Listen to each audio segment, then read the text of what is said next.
Mark Warner, Senator from Virginia, thank you so much for talking with us. And as chair of the Intelligence Committee, I thought we could take a quick tour of some of the major global flashpoints where U.S. leadership is currently being tested.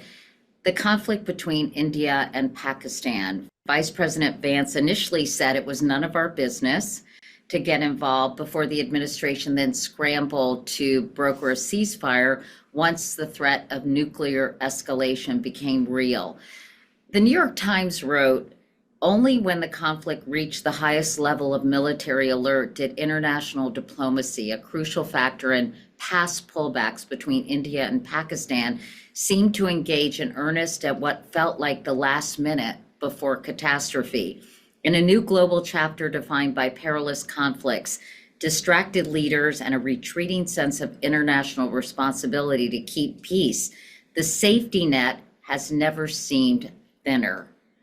What do you think about how this whole conflict and this whole intervention was handled by U.S. leadership?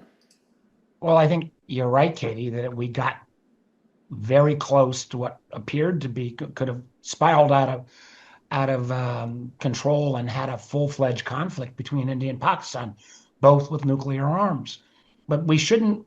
I guess I'm not surprised. This administration, the first week or two, started to dismantle 70 years of soft power used by America through USAID. They've said repeatedly, hey, we don't want to mess with or intervene. So you've got a president going, this week to the Middle East, not to try to talk peace, but to try to accept lavish gifts and promote business deals. And in the case of the India-Pakistan conflict, which has been historic, I'm chair of the India caucus in the Senate. I'm very aware of the challenge between these two countries. And it was, thank God at the end, Marco Rubio did spend the time and effort. But if we allow these conflicts to get to near crisis stage before America intervenes, we're not going to be this lucky the next time this happens in some other part of the world. Well, do you think this whole America first mentality will create more instability? Absolutely. I mean,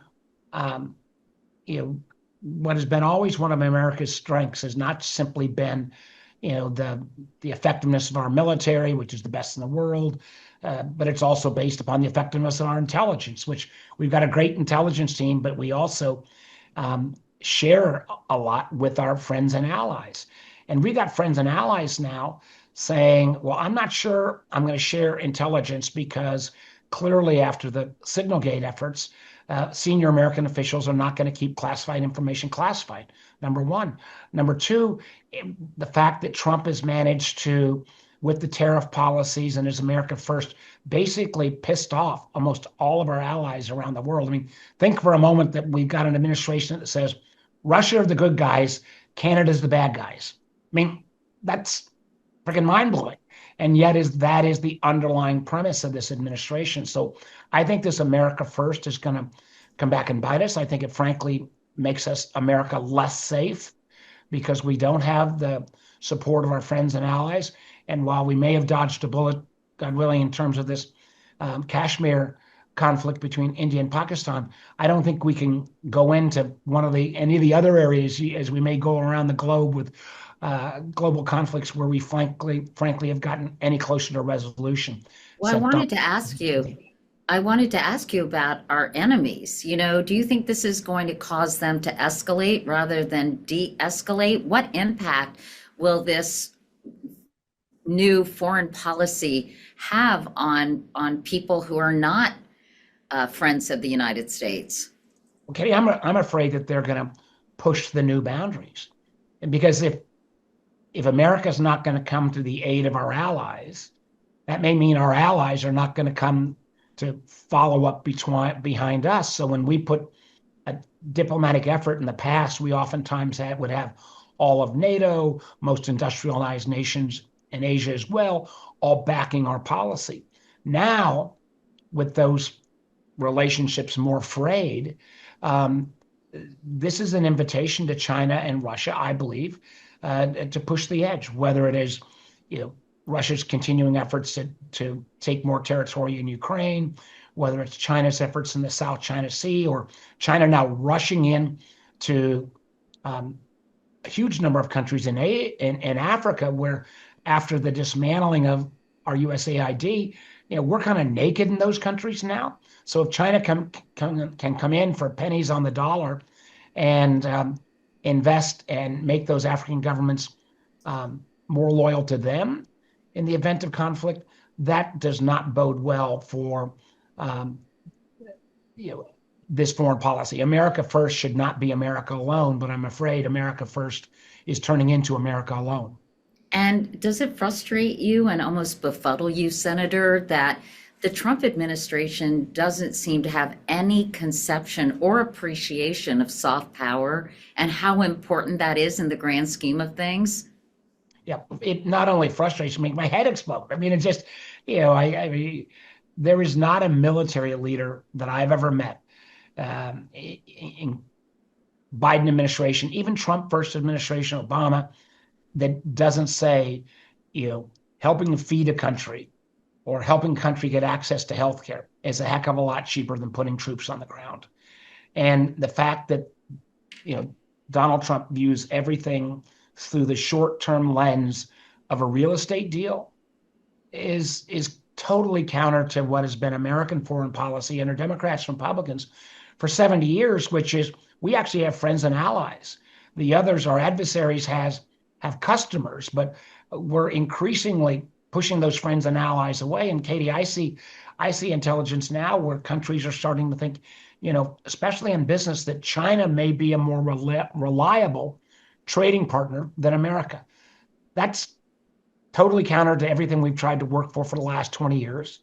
And if you view China as a more stable trading partner and business partner, that can also say, well, China's influence in country X, Y, and Z, maybe that's not such a bad thing after all. And frankly, we've been pushing against that influence with our allies for the last 20 years. I'm afraid all of it's kind of gone up in smoke. Well, let's talk about sort of the whole toing and froing of tariff policy. Do you understand what the heck is going on, what the strategy is, and what the end game is? It's so perplexing to a lot of people. They're on again, off again. And,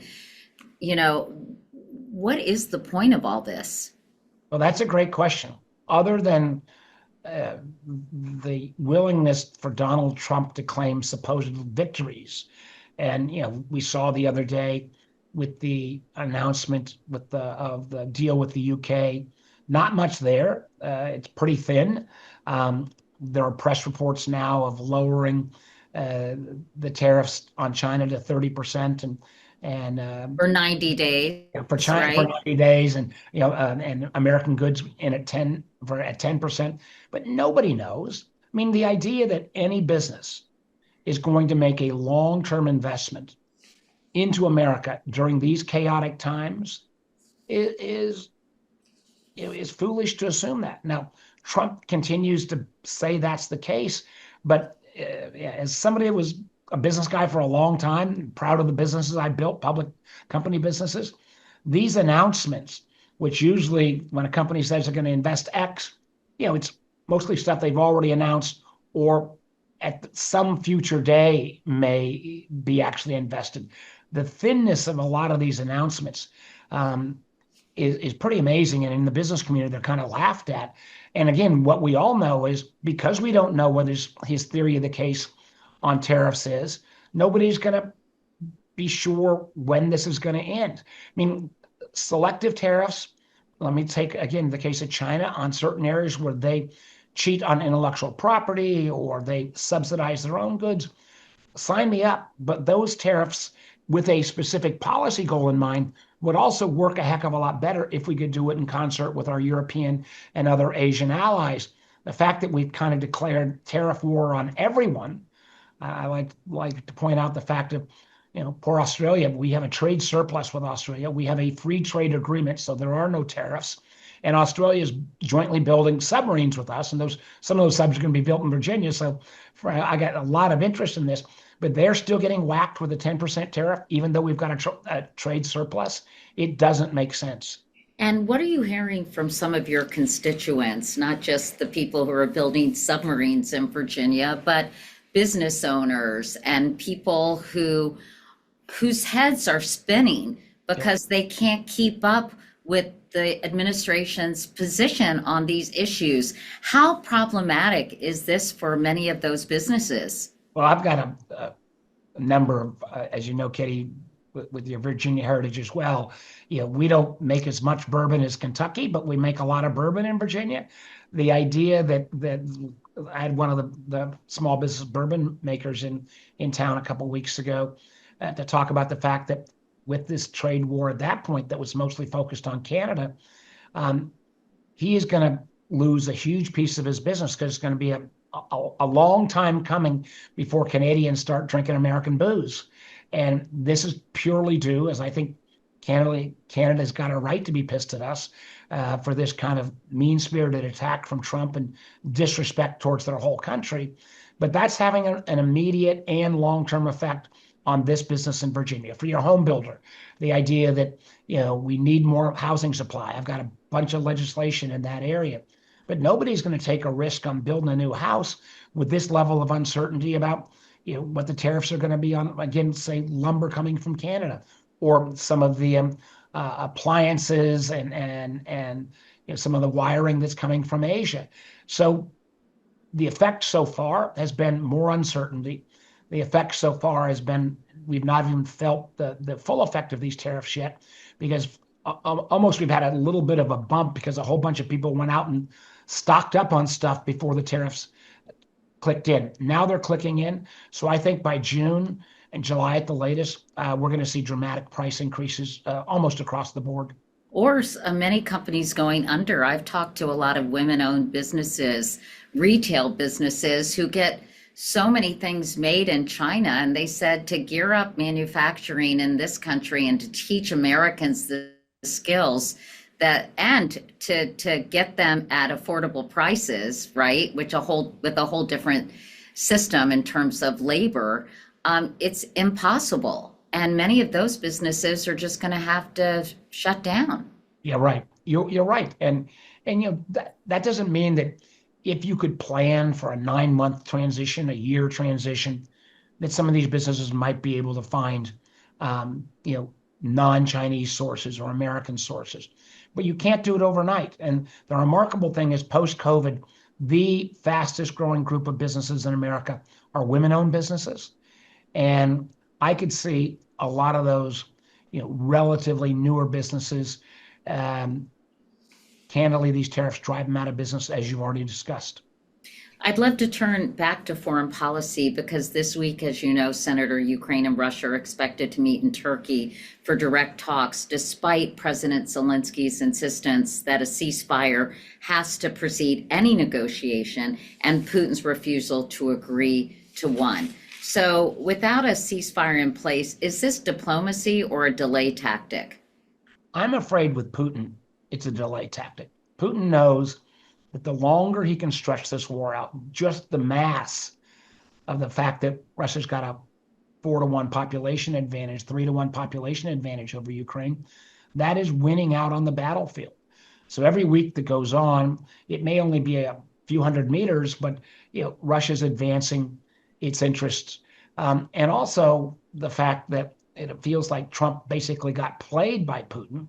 He thought his great friendship with Vladimir was going to somehow manage to get him off his positions. That is, even the Trump administration is recognizing that Putin is in it for Russia and Putin alone.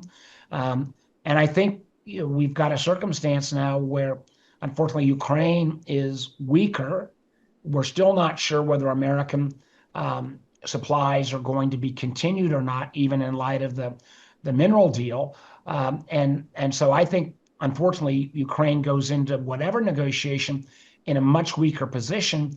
And that's not only bad for Ukraine, but it's also bad for those countries that are adjacent to Russia, Poland, the Baltic states, who are really worried with this president whether the guarantees even of a NATO treaty will actually be honored. Have you been able to figure out what it is about Vladimir Putin that has caused Donald Trump to, I don't know, cozy up to him in such a bizarre way? I mean, people say, what does Putin have on Trump? And I'm just curious if you've been able to figure that out.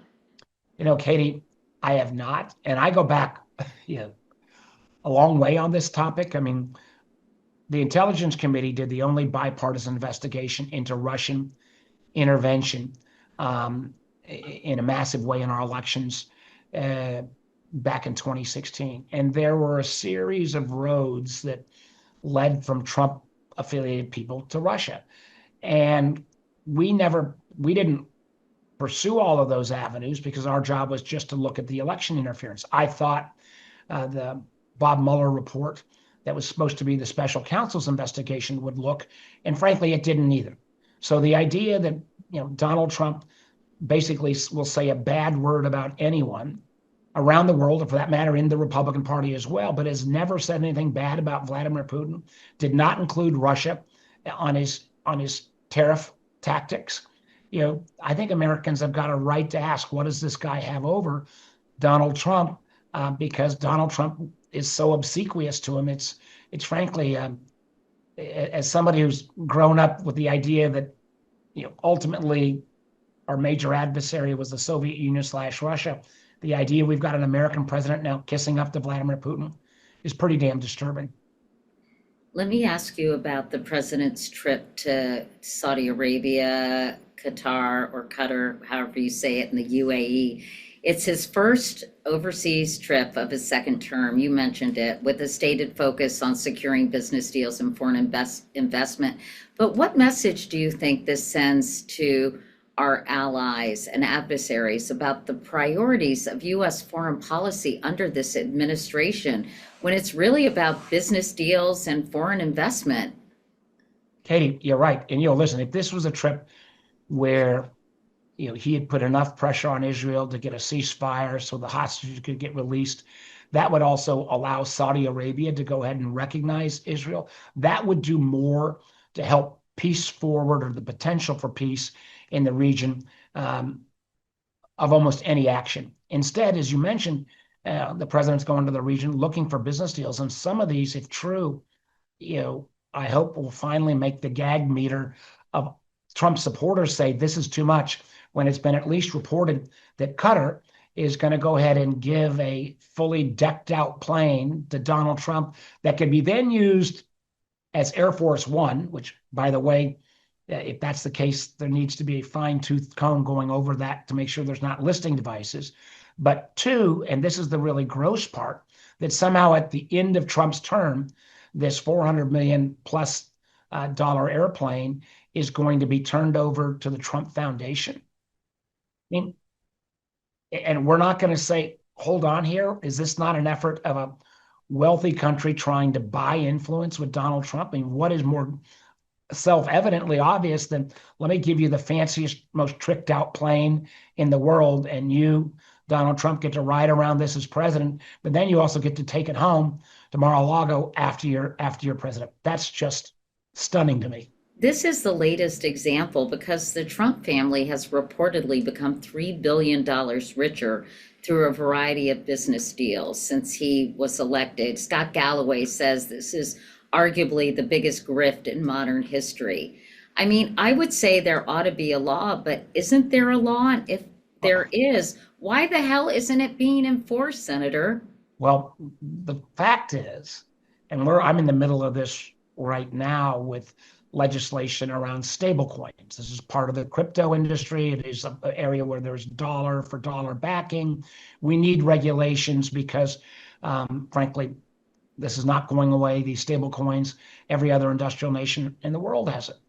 Lo and behold, though, on trying to put in, no self-dealing rules, that applies to Congress, even applies to cabinet secretaries, but actually it doesn't apply to the president or the vice president. And trying to get my Republican friends to actually do that, I think I just don't think they're going to do it. So there are not as many laws. Frankly, I'm not sure I even fully appreciate that the president and vice president are usually exempted from most ethics laws, mostly because I don't think we've ever expected this level of a grifter as president. So that then makes you fall back on things like the emoluments clause in the Constitution, where you're not supposed to take a gift. Well, a $400 million plus decked out airplane to use as Air Force One, and then to be used as Trump's personal plane afterwards. If that isn't an emolument, I don't know what is. Speaking of corruption, you and a dozen other Democratic senators wrote to President Trump warning that Elon Musk may have used his position in the administration to secure Starlink deals abroad. What specifically raised red flags for you about that, and what, if anything, can be done about it? Well, Katie, this is the case where you've got the richest man in the world sitting in the White House, and at least based upon press reports, where countries, like Bangladesh, or frankly, there was even published photos of Musk meeting with Prime Minister Modi from India, where a series of countries who are looking for tariff relief are being told, in effect, you got to go deal with Elon Musk. And in a sense, he's going to extract from you a Starlink contract as the price for trying to lower your tariff cost. Again, that is grossness beyond belief. And if these are true, these reported conversations, and they're taking place in the White House, is there no bridge too far where the Trump supporters won't say, hey, this kind of graft and corruption, we're not going to accept? The remarkable thing, Katie, is a bunch of us wrote a letter to the president. There were a couple stories on this. The stories never got that much traction. We've gotten no response from the president. But somehow, if true, if the wealthiest man in the world is sitting in the Blair House, which is government residence, or the White House, and extracting business deals from other countries, again, at what point do you not say, no, this is not the way we operate in America? Why do you think this level of corruption isn't offending all Americans, even those who voted for Donald Trump? Katie, that is the question of our time. I don't know if it's because people are just kind of immune, that they feel like all politicians are somehow, doing this stuff. I can guarantee you the vast majority of elected officials I know, Democrat or Republican, would never do these kind of activities. But I almost feel like I don't know why people aren't more upset. I don't know why, for example, this is less just on the graft issue, but we announced last year that the Chinese have penetrated all of our telecom networks under something called Salt Typhoon, and they could arbitrarily pick, all right, I'm going to try to listen in on Katie Couric's conversations or her email or text, and they can do that, and yet there was virtually no reaction. There was no sense that said, all right, telephone companies, you got to raise yourself to minimum cyber standards. It was kind of like, oh, well, just another incursion. If we're not getting upset by this level of graft, or for that matter, a foreign adversary's ability to listen to all our conversations, I'm not sure what's going to be the bridge too far. I just, and maybe it again will be this week with the completely insane idea that a foreign government is going to give a president of the United States a tricked out plane that the president's going to be able to keep after he's done. Is there no shame amongst anybody out there who's a MAGA supporter to say, no, this is too far?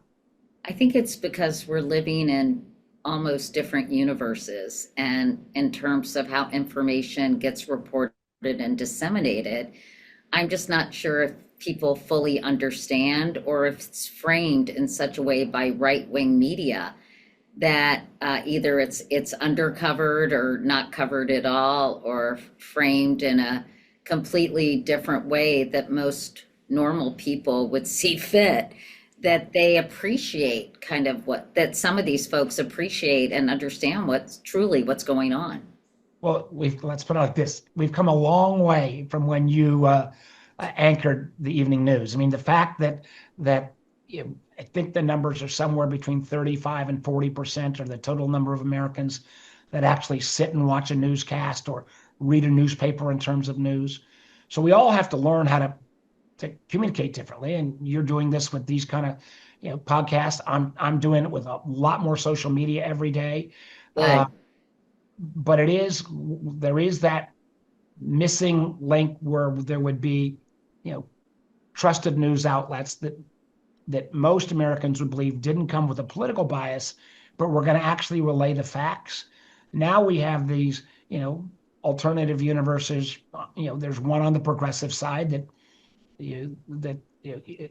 would never acknowledge Donald Trump could do anything right. And then on the other side, and it is a more extensive network around right-wing bloggers, around Fox, around Newsmax, and some of these other entities.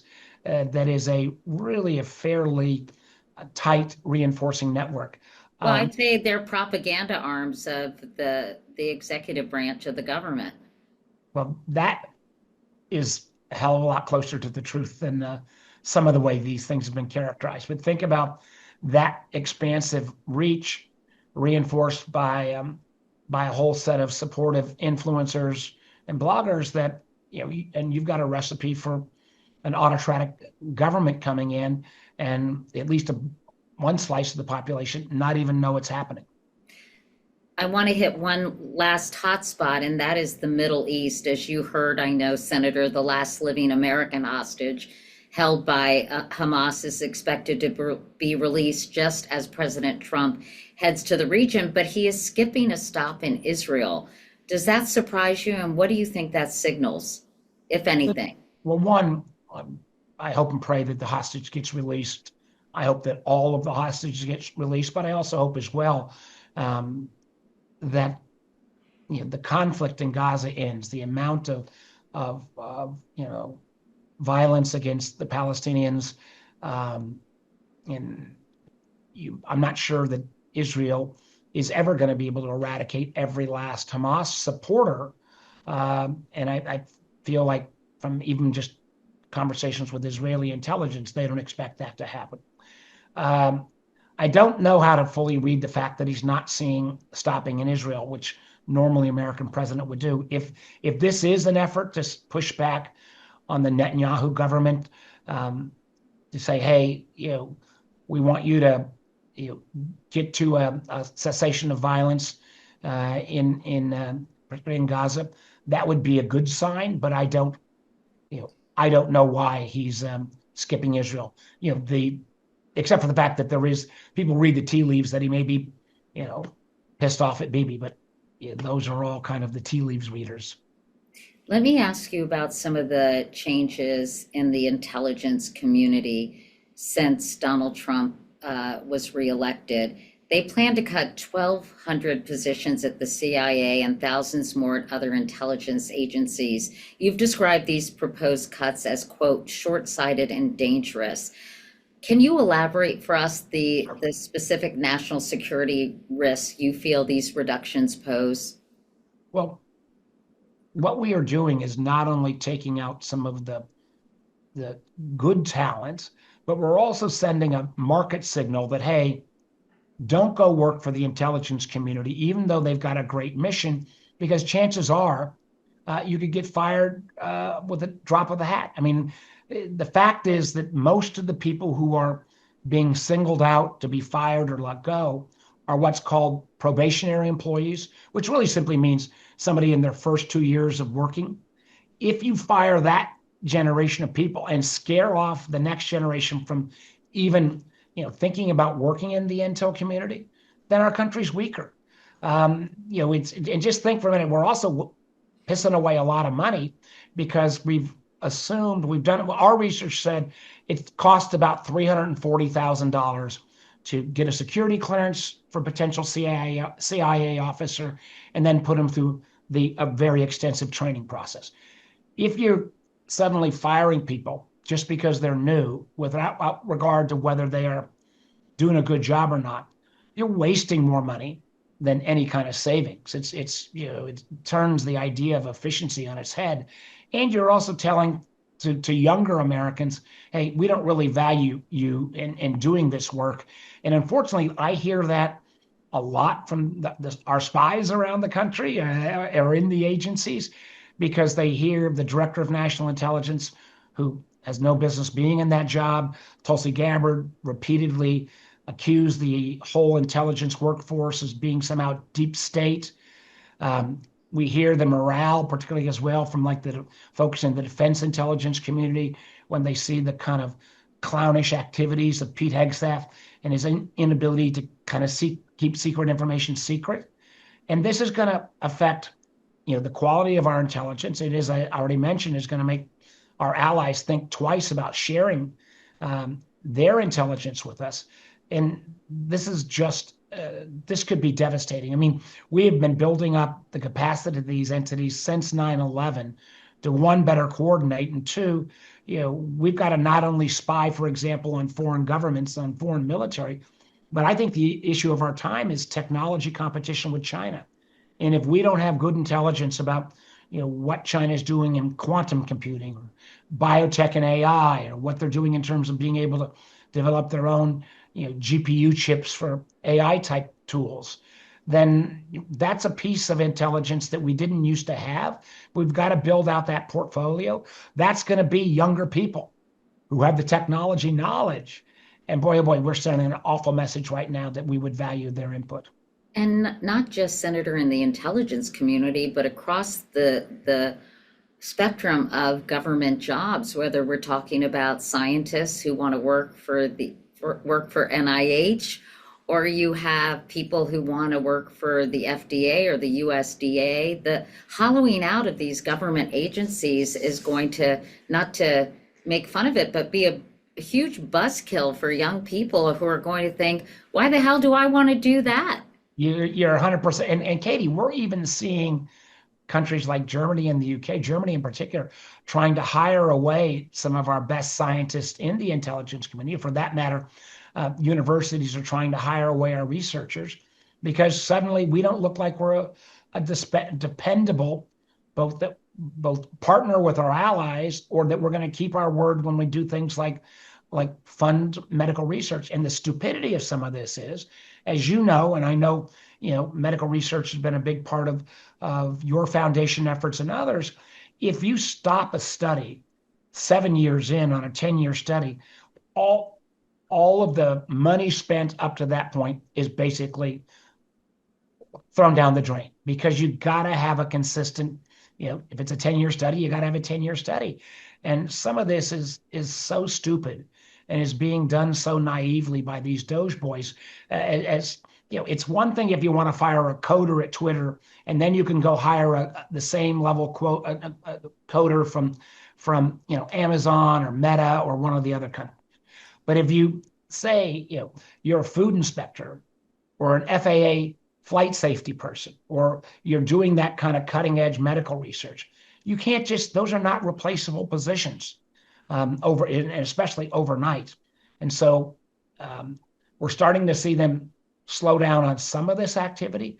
But your words, not mine, but the buzzkill of anybody that's even thinking about government service. We've got this overhang that's going to be with us for a long time. Even if he stops tomorrow in any of these areas, whether it's tariffs or whether it's the attack on the government and the professionalism of the intelligence community, the morale killer, or the ability or willingness for young people to take an effort that looks at public service as a noble calling, those detrimental effects are going to be around for a long time. Meanwhile, you're a nice guy. You know a lot of people, fellow senators. You work well with Republicans. And I know you've been trying to convince them to speak their conscience. And they have said, you sound like our conscience, Senator Warner, but you say, I don't want to be your conscience. I want you to, have one. And do you think we're going to see some Republicans resist some of the things that the Trump administration is doing? Well, I think that's a great question, and we have not been answered yet. And let me be clear.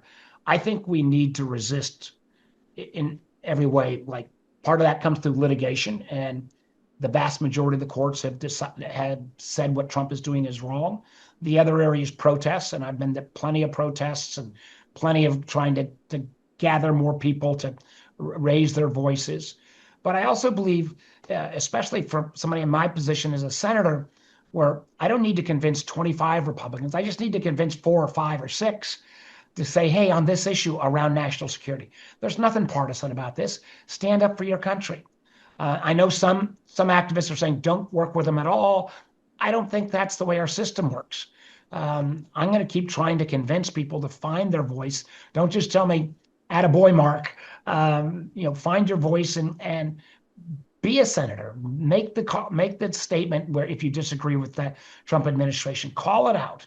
Now we got to get enough cover so it's not the same 3 or 4 each time, and that's something I'm working on actively. They use a lot of fear tactics, don't they, on Republicans who are starting to waver? I mean, I haven't had them verified, so I don't want to mention specifics, but it sounds almost like the mafia in terms of the threats that people in the administration make to Republicans who may be wavering. Well, I think there's both the threat of, okay, we're going to come after you, politically, and we're not going to support you. I mean, that's bad enough, but I know Republican senators who've had to go out and hire security for their families. Because if Elon Musk suddenly calls you a deep state senator, there are a lot of folks out on the internet that take his word for gospel, and suddenly you've then got the kind of, literally bodily threats, and talking to Republican senators disproportionately. These threats are directed against the daughters of a lot of these senators. As a father of 3 daughters, that pisses the hell out of me, and it's outrageous. But I do think at some point they're going to have to speak up. But there is these kind of crime syndicate type of tactics that are pretty mind-blowing. It seems so wacky we're even discussing this, right? I know. It's the United States. Did you ever think that things would get this bad, even under a second Trump administration? It's just every day there seems to be a new outrage. Yeah, I thought I used the word, I thought there was going to be a flood of activity, but we got hit with a tsunami. And there have been so many actions, so many outrages, you almost don't know where to turn. And I do think the country is turning on Trump. I think he will, go a bridge too far on one of these actions. But there's going to be an awful lot of structural damage done that you can't just reverse, even if when he says, all right, I'm going to stop the tariff war, or where I'm not going to fire researchers anymore.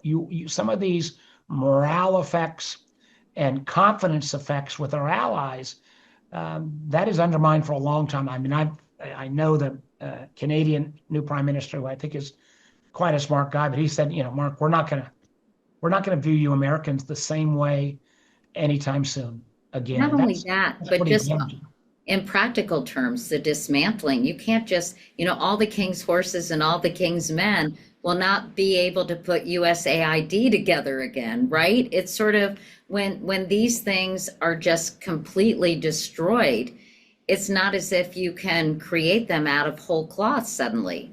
You're right. And then, what we also got is, if not only are we retreating from all these countries, if you've then got an adversary like China or Russia that can come in on pennies on the dollar and replace American influence in that country, that is not a good sign for a safer world, and it sure is not a good sign for a safer America.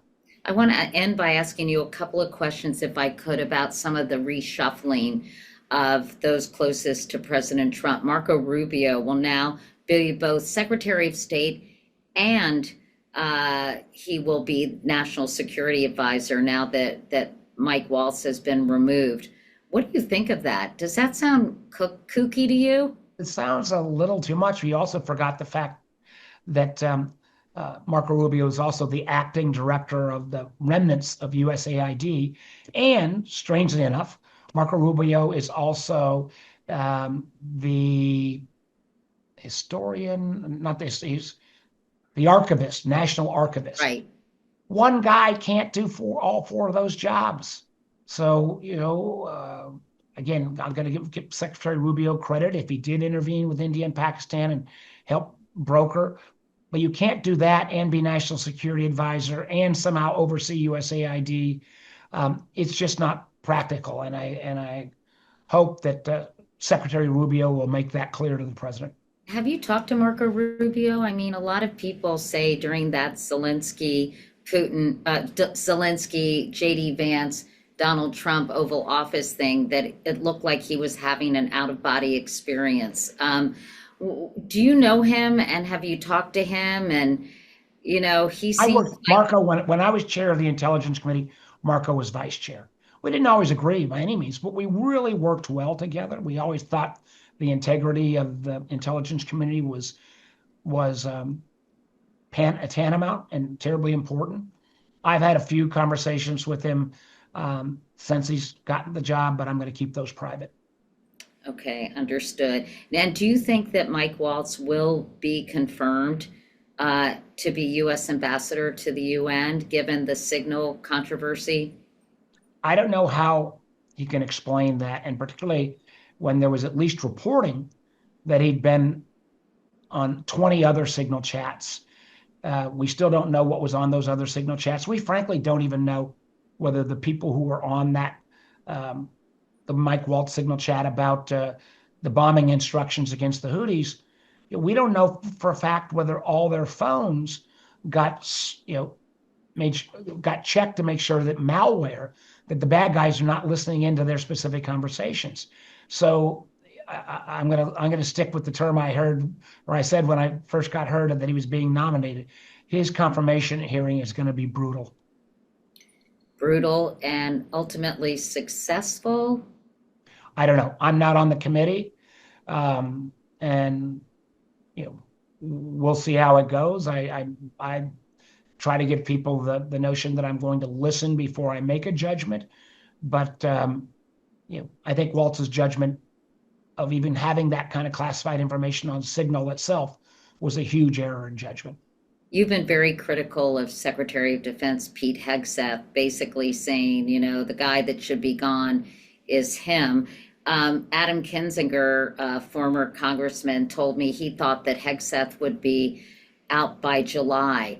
How is he able to keep his job given the fact that he's done so many things that raise serious red flags? Katie, great question.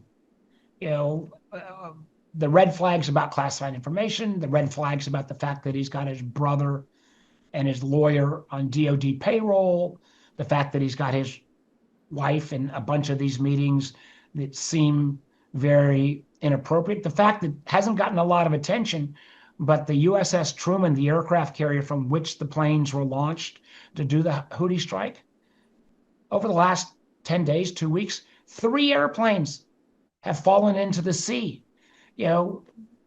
That I can't imagine at any other time, if you'd had that kind of gross incompetence, you wouldn't have, one, gotten rid of the commanding officer, and two, gotten rid of the Secretary of Defense.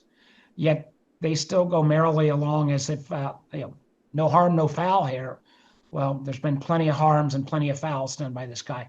I hope he's gone long before July 1st. When do you think things will improve, Senator Warner? I think a lot of people who are paying attention and who are following events closely might feel like our long national nightmare is far from over. What do you think is going to happen, and how will this country self-correct if it can at this juncture? Well, I tell you, I can see much more concern, anger, frustration today than 30 days or 45 days ago. I was down in a county in Southwest Virginia, rural part of our state, as you know, Katie, and this was a county I think that voted 65% for Trump. Smith County, I had 150 people in Smith County on a Tuesday morning at 10:30. I've never seen that kind of crowd. So I think, the pressure is building on the Republicans to, finally say maybe a $400 million airplane by a country that has also done business with Hamas, maybe is not the right thing to do, image-wise and practical-wise. But I can't. I've been shocked on the national security issues that more senators have not raised their concern already. Frankly, it's been one of the most disappointing things of this second Trump administration. I know the men and women I work with, especially on the Intelligence Committee, the senators care desperately about our national security. But so far, that concern is not, they've not been able or willing to voice that concern publicly, which really disappoints the heck out of me. Let's end on a positive note. What are you excited about, Senator? Other than that, Mrs. Lincoln. Other than that, Mrs. Lincoln, I'm excited about the fact that folks around the country, I think, are getting energized. A lot of Trump supporters are saying, hey, I thought this guy was going to simply lower costs and deal with the border. Not all of this other stuff. I think people will push back. And at the end of the day, our American system is pretty damn resilient. It is clearly being tested. I think we will probably end up, and there's an argument of whether we're already in a constitutional crisis or not. I do think you'll probably see the president go even more against the Supreme Court at some point, or even more try to cut out Congress's ability to appropriate money. So I think we'll probably have a even more active constitutional crisis than we have right now. And at the end of the day, I do think the system will hold. So far, the fact that you've got the overwhelming majority of judges, no matter who appointed them, doing the right thing. And to close with the old, supposedly Winston Churchill quote, you can always count on the Americans to do the right thing after they've tried everything else. Well, in terms of Trump, we've tried everything else. Now we need our country to do the right thing and rein him in. Senator Mark Warner, thanks so much for spending this time with me. I really appreciate it. And I think people are going to be very interested in what you have to say. And it's great to see you again personally. Katie, it's always great to see you. Thank you for doing these kind of longer form, because some of these issues are more complicated than the sound bites. So it's great to see you as well. And thanks for your good work.